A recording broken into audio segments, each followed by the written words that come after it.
This is who I am. This is why I am. No, I'll put a limiter on it. In this can, we have some Jeffrey Dahmer bullshit. You don't have to worry about that. I can taste it. I'm gonna die.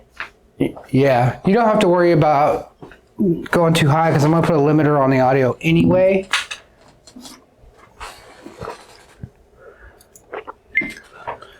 All right, this is more or less just to give us an idea of time. We're probably not using that file. This thing, let me just double check and make sure it's recording, but I think it is already recording. And I think our mics are already recording, and I think the webcam is already recording. And this motherfucker has been recording for 1 minute and 47 seconds. Damn, that's almost that 144 I need. So, essentially... Today on Digi State, Chris joins us and claps on the side. I clap for Digi State. Well, looks like we're getting this Digi State thing rolling. It's been a while. It has been. It's been like easily a week and a half. Life has been fucking... Well, I did one with Trey, and then you did one, and then I've been working on the shorts. If I look tired, it's because I've been editing shorts. Because he is tired. I've been editing YouTube shorts for this channel, and they're gonna start dropping soon. At least 700 of them he made. And if there's not 700, you know who to talk to about that. 53 so far. Times whatever it needs to be to make 700. There will be 53, that's for sure. Damn, 53? That's how many I made so far. You've exceeded the limit by 3, my friend. No, that was the minimum. That was the minimum. Oh, minimum was 50. But I didn't even get through near. I didn't get through near all the material. There's a ton of shorts. So apparently, we can't maintain a thought for more than 1.5 minutes. So if I go in and I edit 1.5 minutes of us talking and just get rid of the uhs and dumb stuff that we do, it turns into yeah, that stuff.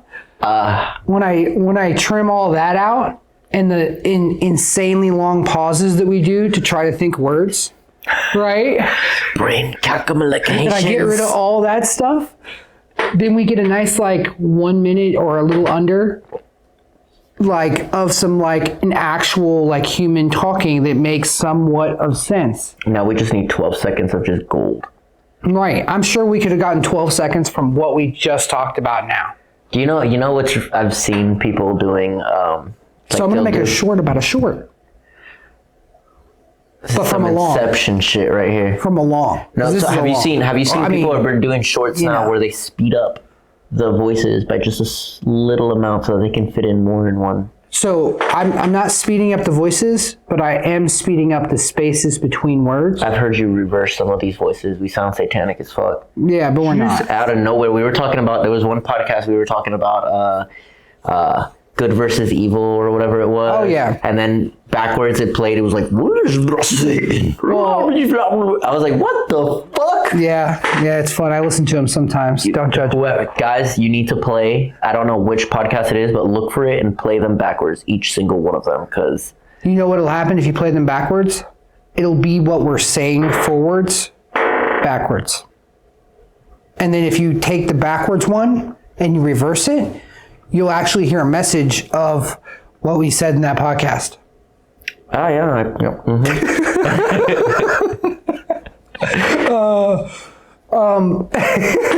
Not even the crack juice is doing it for me today. Oh, yeah? No, well... Are we allowed to say crack cocaine and heroin and stuff? I guess. I don't know. What's a heavier drug? Crocodile. Oh, meth. It's a European one. Meth? Meth is the heaviest. Pretty heavy. It's pretty bad. Meth is bad. Yeah, I mean... Don't do drugs, kid. Yeah, man. These people out in the streets are not okay these days, and they're not okay. They look like fucking I Am Legend. Dude, you know, in the 90s when I was a teenager, seeing shit in the streets, you know what I'm saying? The drugs were just so much weaker compared to now. Now they just go. Now they go for broke, man. They go for broke. They're like, no, this is 100 times stronger than fucking Yeah, it's like what we're selling you is going to kill you. Right. It's like, hey, you remember this stuff in the 80s and 90s that ruined the country? Yeah, well, now we got shit that's 100 times stronger than that. This is going to be awesome. I can't wait. Love it. Like, no, that shit's terrible. Oh, I thought we were both agreeing that drugs were good. No, I'm being facetious. No, we don't believe in... No, drugs are bad. Okay. Drugs are bad. Okay. Yeah. Just repeat that. Now, I am going to exclude like natural hallucinogens. I think those should be made legal. Fucking shrooms. Okay. All joking aside, I think shrooms should be taken at least by... Well, I mean, like marijuana is a hallucinogen too. And it's a lower version of one. It is, but it's medically legal in like most of the country now. I feel like it opens up. Shrooms are crazy though. I mean, they're beautiful too. I mean, the thing is like it's set and setting, dude. So like if somebody is going to do that, I mean, my advice, they do it in the state, they're allowed to do that, on the internet. Or just do it illegally. Yeah, well, fuck the government, Yeah. Rob a bank while you're at it. You got it, bud. Yeah, I'm living life pretty good right now. Yeah. I understand. It's his world. We're just living in it. It's his way. Whoa! How did you know? Yeah. But it's all about setting, dude. Yeah, for sure, dude. I think shrooms, I think everyone should at least do it once in their life. And I do it like once a year, maybe. I would say more, but what I would say is really more so it's about set and setting. So if you're not going to do it in the proper set and setting, you shouldn't even bother. So what's the proper set and setting for you? So I think it should be taken as a spiritual experience, and it should be given all the weight and the gravity of that. So like ayahuasca? Well, it doesn't have to be done quite like that, but I mean, ultimately, like at the very least, clean up your space first. Like that is funny. I 100% agree with that. Like the cleaning of the space, definitely agree with that. Right, and you be in a place where you could be alone and not interacting with people who are not on what you're on. And honestly, the party vibe of it. It's not really a party thing. It is. People treat it like a party thing. Most stories I hear from people where they have a tragic story, and there's plenty of people with tragic stories with it. We can't deny it. But most people, what I hear with a tragic story from it is some like, I was at a party surrounded by 187 drunk people, and then I did heroic dose, and I had a bad time. I'm like, no shit.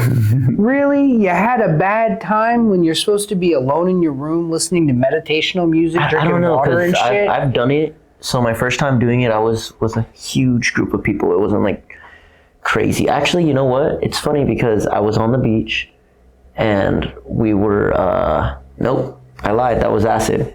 We did it on the beach, drinking pot. Like it was... It's something else, but it was great. I laid under the stars all night that night. Yeah, but I don't really care for acid too much. I've tried it 2 times, and I think shrooms is definitely the way to go. I think acid is like an overdose version of shrooms. All I could say is, my friend, I have journeyed the cosmos. I've journeyed the cosmos, man. I really have.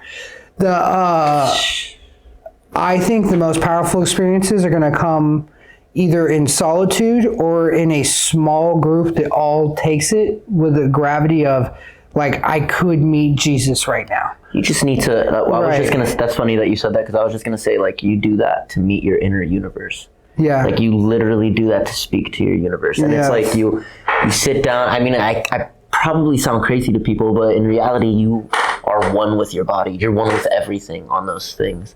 Like, I was... Even on shrooms, I've laid down all night on the beach just watching things, or just watching the sky, and just being very on a meditative state. And a lot of that is just thought processes that you have. Like, you can zone out very easily, but the thought processes that you have are so against what the narrative of this world is. It's crazy. It's like you put yourself to question things in a different way than what is normally. It's blessed if you get to do it that way. I mean, sometimes those situations come up with, like, somebody being like, hey, what are you doing over here? I've been there too. And then you're like all tripping out, and there's like people fucking with you. And so, like, I would say, be like, Ossifer?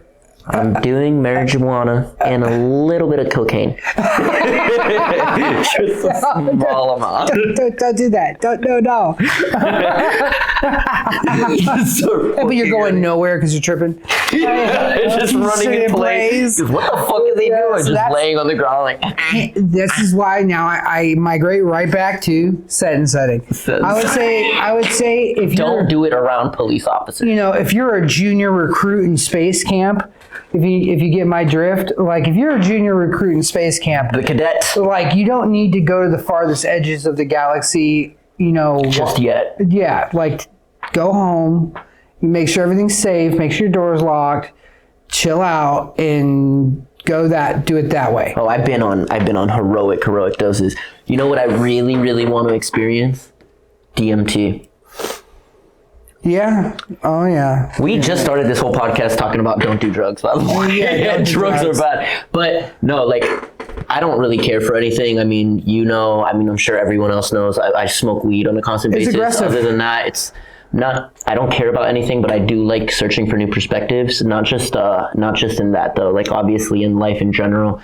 But DMT is something I've been wanting to do. I feel like it'll put me in such a different mind state because I know shrooms completely changed my life. Like even from the first time that I did it, I've asked these questions on it that just changed my whole thought process on life altogether. We did it in a smaller way. And then we'll just graduate to heroin and we'll see how that goes. That's not hallucinogen. But look, DMT is a hell of a thing. You know what I mean? This is woo, 2 minutes is fucking 20 years. Dude, yo. You've done it? Oh, well, I'm not going to make guilt, but I'm just going to say I've traveled the cosmos, sir. And I've done a lot of stupid things. He's done it. I've done a lot of stupid things in my lifetime. And, yeah, that shit is, I think it's far more effective to do that through the ayahuasca route. So ayahuasca is DMT. That's what the active ingredient is. Yeah, because you'll have someone who guides you through the whole experience. Will be there to hopefully they're not there that, to they're just swindle you and raping you and yeah, like Fuck, like, that's scary though, bro. Yeah, you really want to you want to be cautious getting into that realm. What you're you can't talking just about, trust any yogi so you're out talking there. about the most potent natural hallucinogen that our own body on develops. Earth. Yes, it's on Earth though. Like you're talking about guaranteed gone from body if the dose is high enough. So why is it that we develop this, but yeah, we don't get the effects of it? Oh, no. And when we take it out of body into our body, we feel that. So what do you mean? Why do we metabolize it in a weird way, or like? So why is it that we produce naturally DMT when we sleep, and that's what causes these experiences in these dream states? But then in real life, well, I mean, it has to do with part of our perception of reality. Like if you see the color in this room right now, it's all just lights. But you can only see it because you have an active DMT drip. Like if you didn't, you wouldn't see any color in this room. Like. Your spaceship. And people with a more active DMT drip are obviously they're seeing more of the fabric of reality. The thing is, like, that shit is amazing, life-changing, and if you go into it haphazardly, lightheartedly, or in some type of like, oh, this is gonna be fun, I'm gonna impress my friends, you will get rocked. Like, oh, you're gonna pay dearly. I have seen the reason I say this is because I've literally seen like the worst thing imaginable happen to somebody on DMT. And to Jesus. Yes. Like straight up demonic possession. Damn! Like bad. Like it was bad, bro. He was fighting some inner demons. It wasn't inner. This was they were like this is bad. I feel like when people go through. So when people go to smoke that shit is dangerous as fuck. And I don't even know the process of doing DMT. I didn't know. Well, I mean, the process is most people will just sprinkle on top of a bowl of bud. So be careful. What? Wait. Yeah. So you can just sprinkle it on top of a bowl, but isn't it expensive as fuck to get DMT? I don't know. Why would someone lace their weed with DMT and cheap out the bag? So they could they're planning to go to other dimensions. You know what I mean? Maybe they like to get raped by aliens. I don't know. I don't know the answers. Fucking gray people. Yeah, what I would say is, that active chemical, that DMT chemical, the active ingredient can be achieved by normal people. There's 3 ways I know of it being achieved. One is they do injections in lab studies. They inject it, which is fucking straight into the bloodstream. Like they're gone for 45 minutes. Oh my god, isn't that like years and years and years? Yeah, they're lifetimes? gone for eons. That's crazy. Watch DMT, The Spirit Molecule on Netflix. It's narrated by Joe Rogan. It's really, really... We're dropping a link right under. Yeah, well, it's Netflix, so we're not dropping the link. But... We're dropping a Netflix reminder. If you haven't watched DMT, The Spirit Molecule, you should watch it. It's very crazy. So there's that way, but that's not what people have access to. What normal people have access to is they either smoke DMT and they use fire to put it in their body, or they turn it into a MAOI inhibitor induced where you eat it. You know what I'm saying? Whether you drink it in an ayahuasca brew, or you take an MAOI inhibitor and then you have it in a capsule and you take it in a capsule after the MAOI inhibitor. That way, the swallowing it and drinking water way is far less ruthless. The smoking it way is, boy, your soul better be pure. You better have that pure soul, that pure heart going into that shit, because if you have any darkness in you and you go that way, you're about to go to hell. What about the tea? Yeah, no, the tea is very slow. It takes like 45 minutes to an hour to get going. And burning is like right as soon as you breathe out. And the imbibing it with alcohol, you have to metabolize all of it. So it's like 4 to 8 hours. You know what I'm saying? It could be more, but 4 to 8 hours. Yeah, like the smoking is seconds, and you come back like, I was raped by Anubis for 8 years.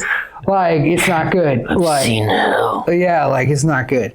Like I'm telling you, I've seen all your forefathers, and they begged for you to change your lives. I've seen some scary shit, people doing that shit. You know what I'm saying? Like, I didn't even know they were doing it. Came back brand new people. No, like, literally, I'm not, like, I saw somebody get possessed by a demon. It was fucking insane. Insane. Like, straight up Exorcist movie. Yo, these movies are based off shit that can happen in reality. This shit's crazy, I'm telling you. There's no way, I have no proof, whatever. Don't believe me, I'm just telling you I saw some crazy shit.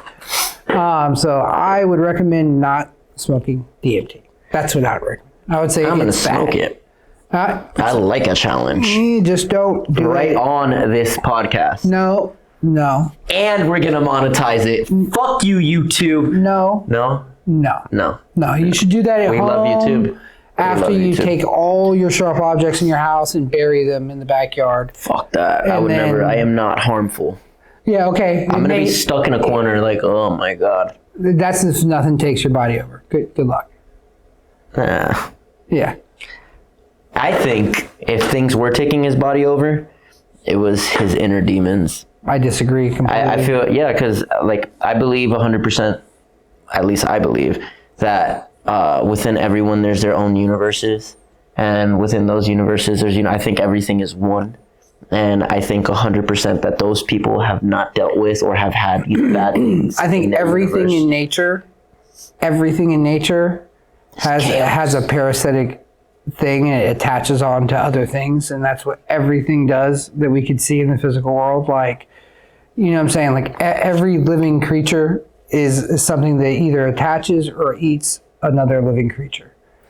You know what I'm saying? And it's grown. So to assume that this doesn't fall suit into all the other realms is be like, why would they make it this way? They just didn't have it this way in another realm, and this way it is this way. I think every realm is like that.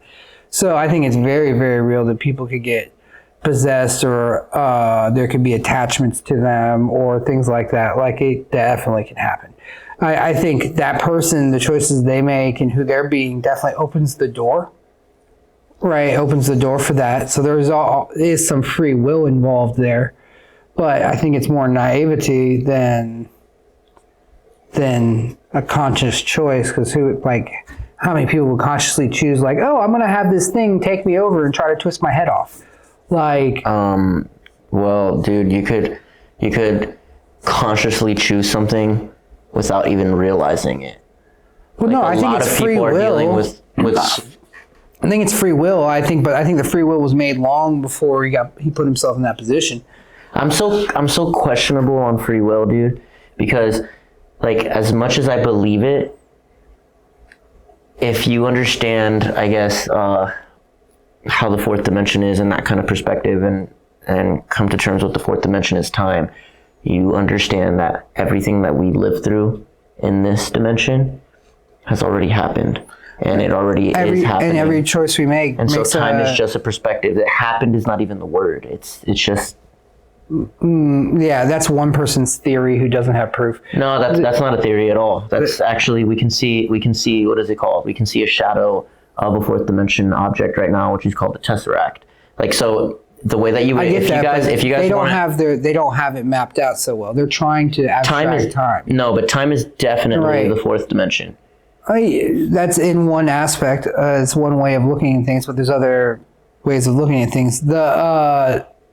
In my opinion, I think what you're saying on one level is true, but on another level, there's infinite timelines and dimensions. So every time you make a different choice in that, it creates an alternate. Oh yeah, that's why I said I don't know 100% just yet, because the way that I believe that as well. I believe that there's multiple versions of you. I think we're riding a wave through dimensions. Like I think we're riding a wave through them.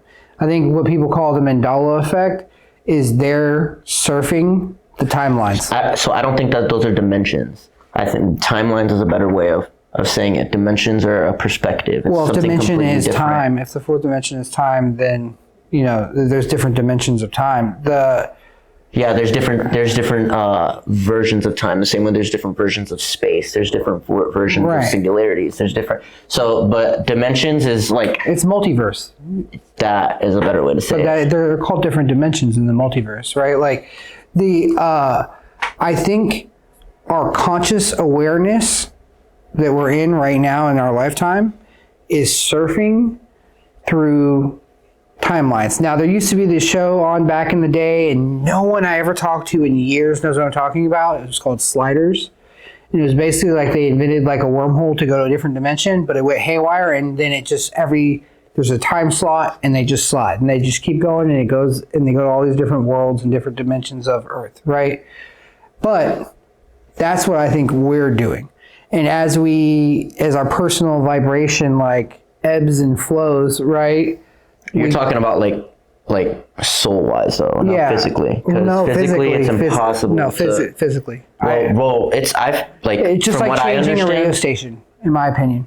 No, but from what I understand, physically, we're stuck.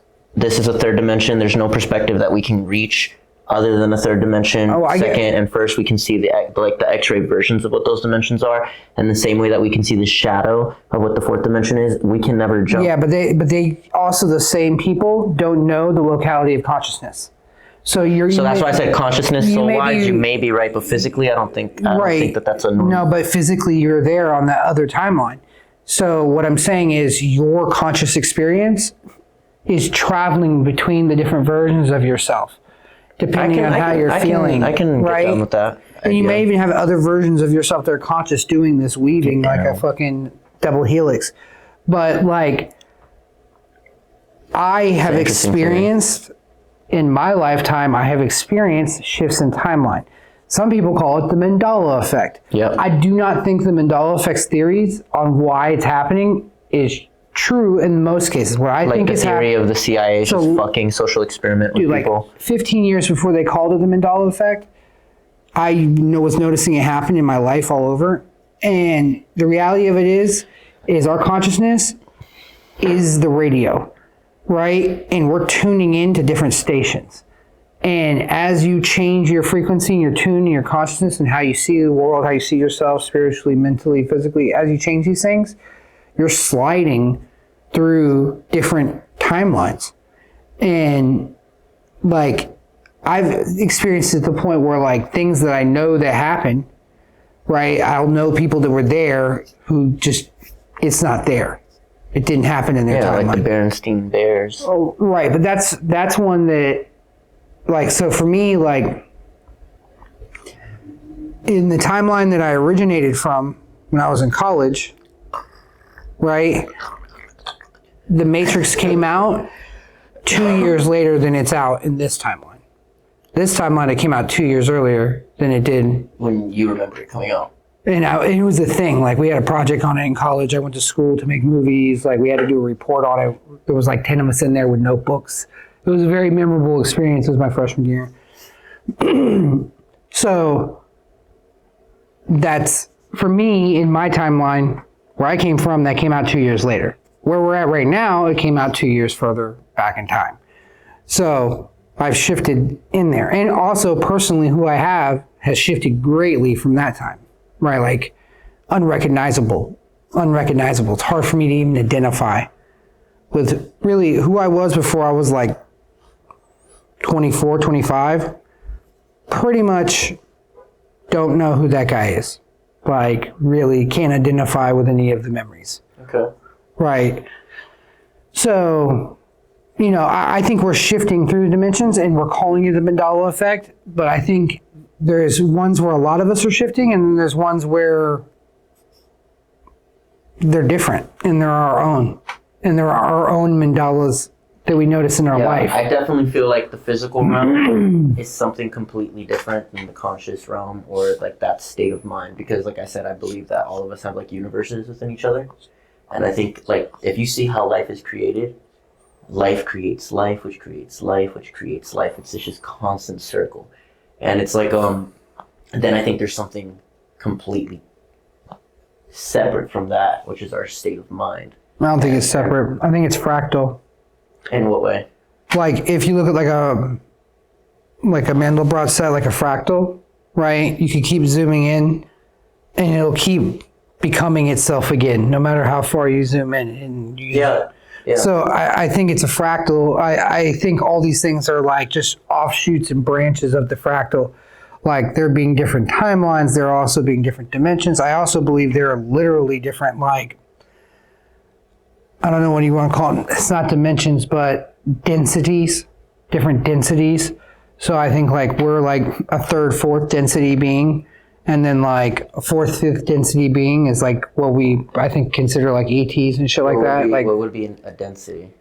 Density is like the density. No, the density of the frequency that you're on. Like the density of, like, I think inside each reality, there's also densities inside that. There's like different bands of density that are there that when they're close, they could speak a little bit and speak through the veil and like ghosts and shit like that, and like a lot of ET experiences and shit.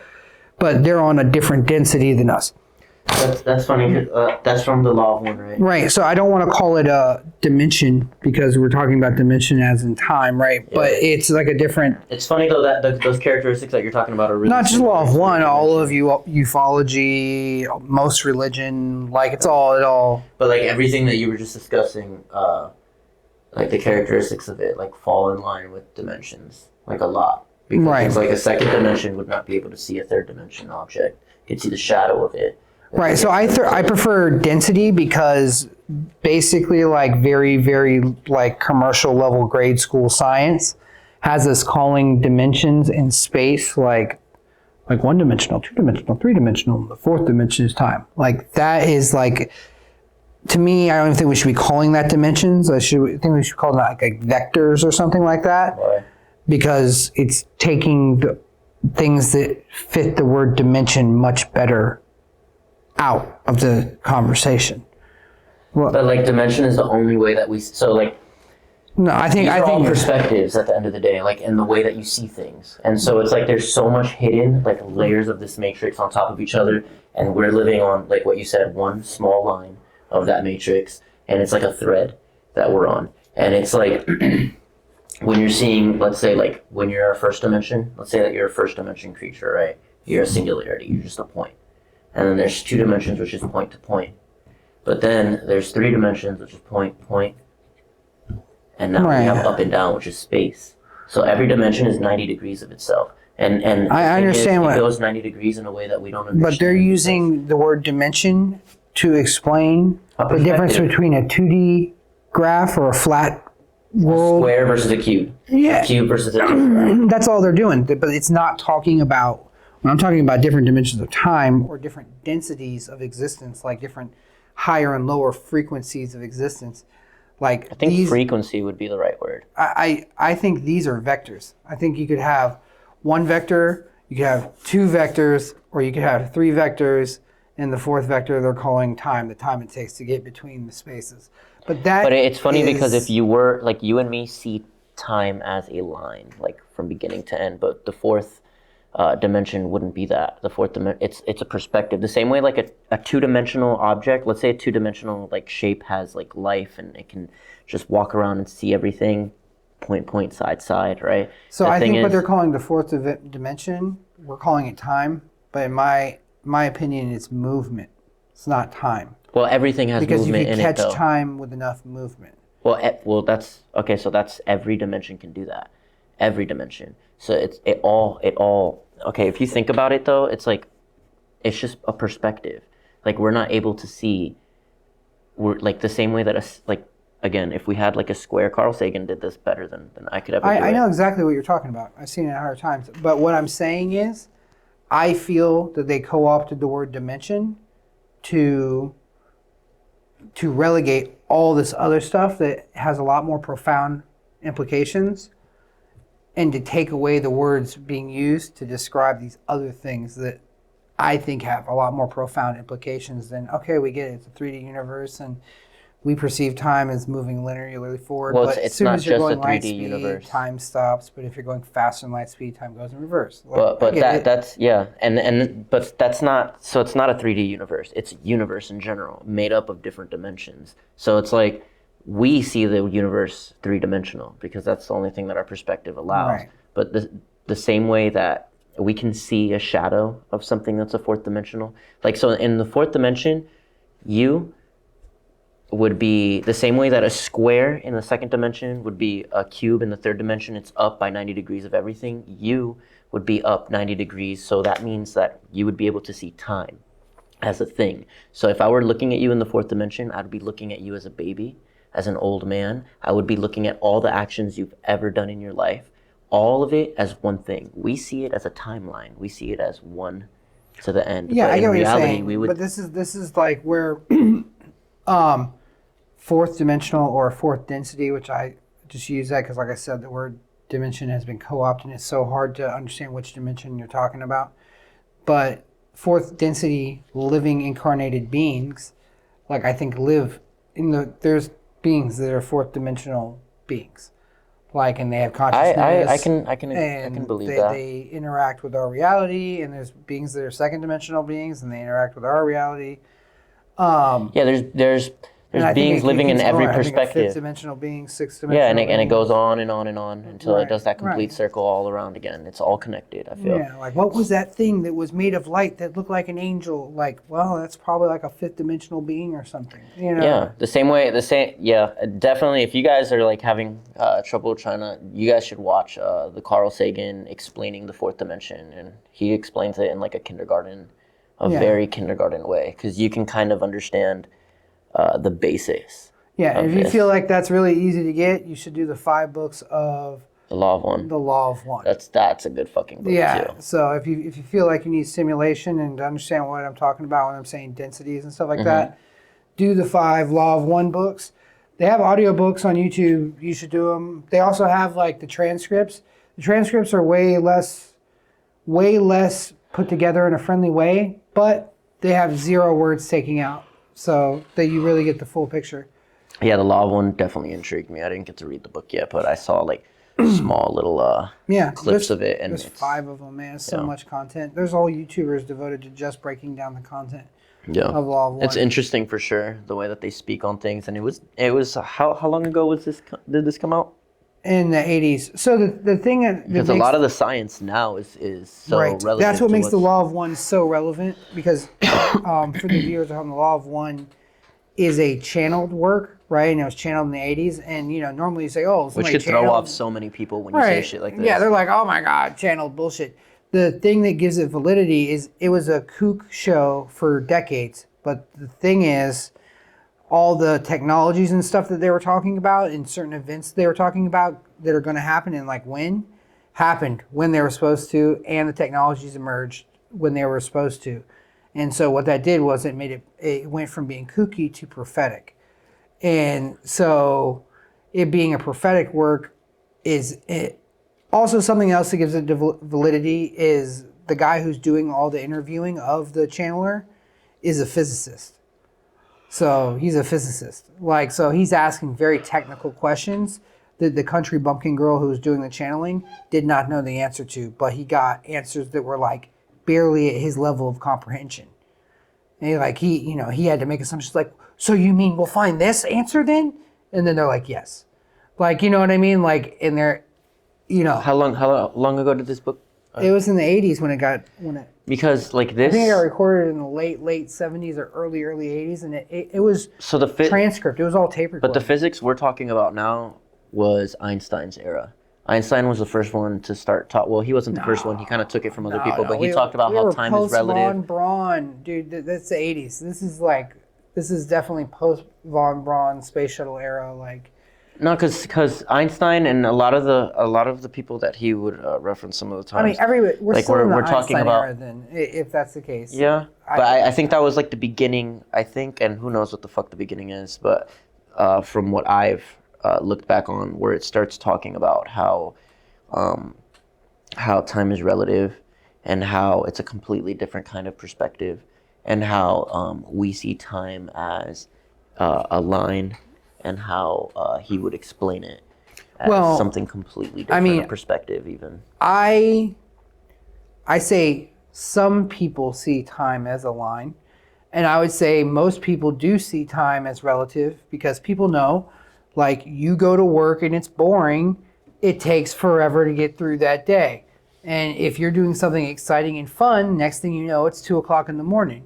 Right, time is relative. Yeah, but it's different though. Time is relative in a whole different sense, because all of us see time as a line, no matter what we do. Like as much as we can be in our heads, and we might see it as a line from back to forward, but the experience of time is definitely relative to us, like in how we feel. And time can fly or time can move slow, and that's a different relevance for sure. Though. But that's making it to where it's not flat zero for most people. People will have like something happen, like they'll wreck on their bike and everything will go slow-mo all of a sudden. You know what I mean? For them. And I've heard plenty of people talk about that. I've had it happen to me. You know what I mean? Some shit will go slow-mo on them, or something will happen and it'll just be slow motion for them when it happens.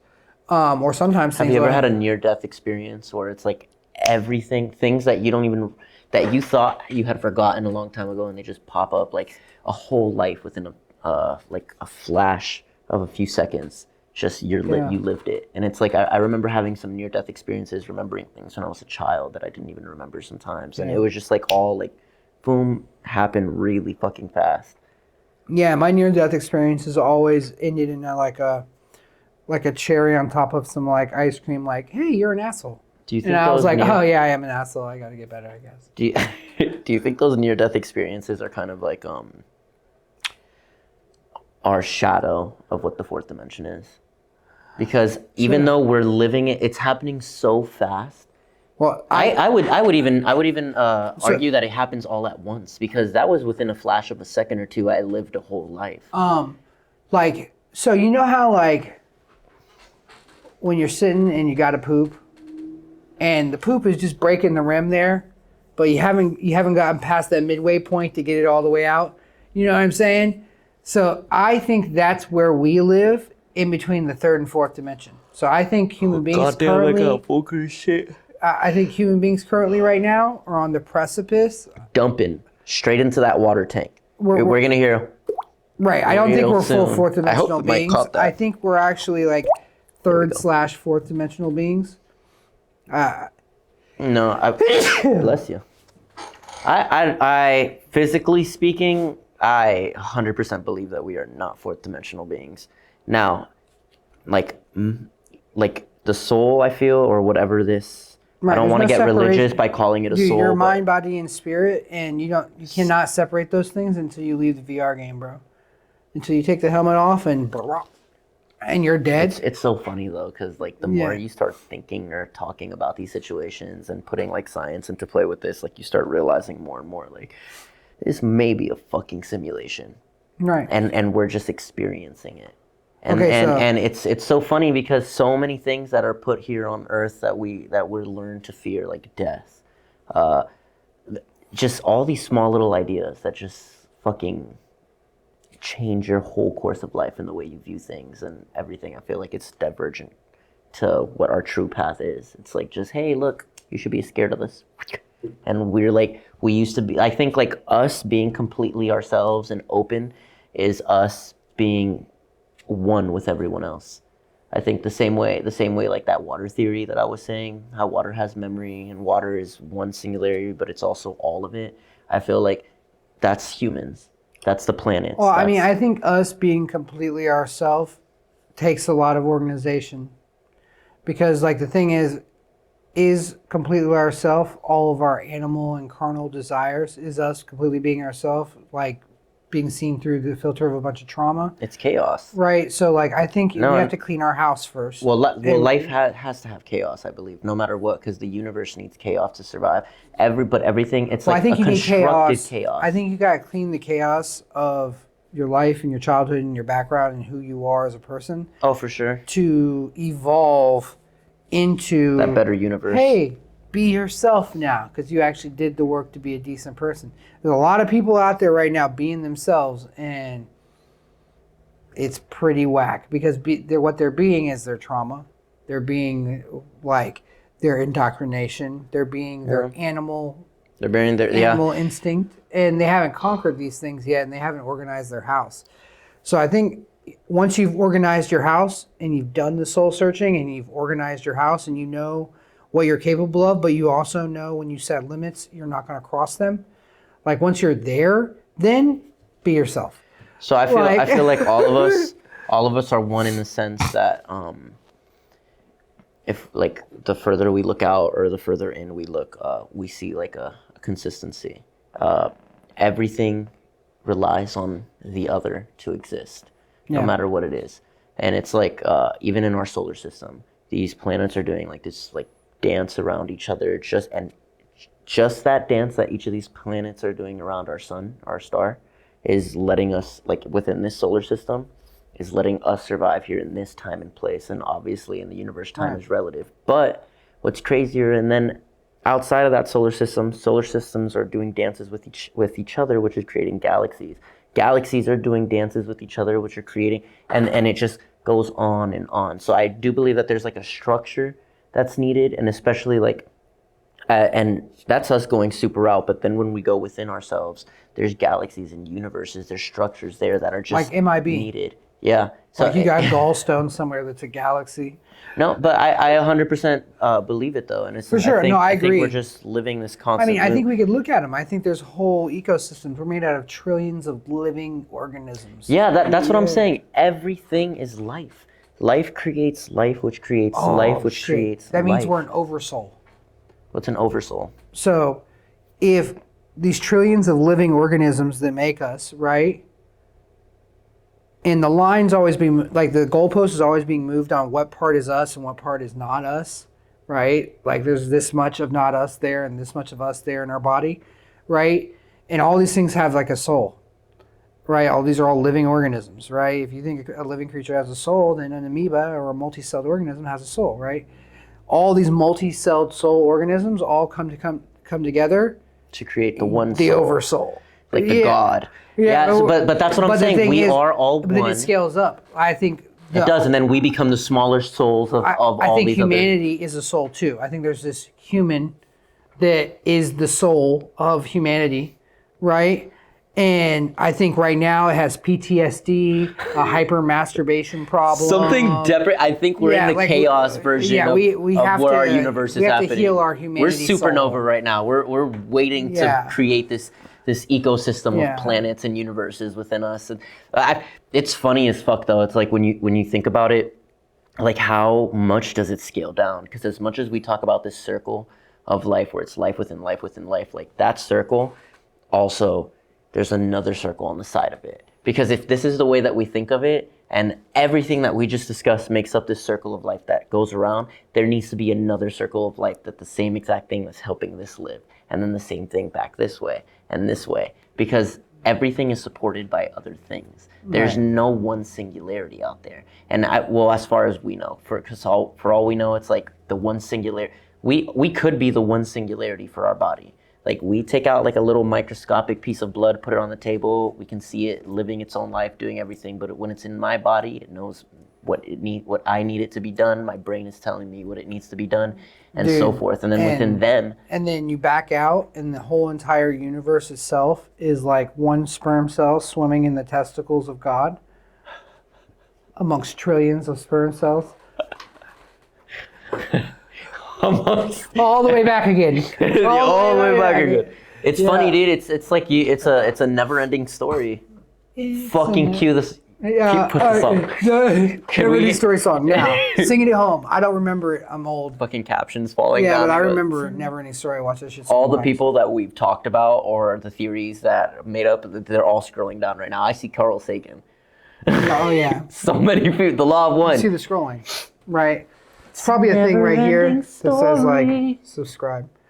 But I think we're gonna wrap this one up there. I think we've hit a good point. That was interesting. That last little. Yeah, it got deep. It got crazy. I think I'm tripping. It's so funny though, because you can get as deep as you want, and then the conversation almost turns into chaos because there is no wrong answer here. No. Because you just go crazy, and then next thing you know, we're out of the matrix and off of this YouTube channel and living life, which we're not asking you guys to do. Definitely join in every week on a new YouTube post, but step out of the matrix every once in a while. This has been a good day. Yep. And a better day. I'm Taylor Talks. Lost. Peace. Hit your mics. Hit your mics.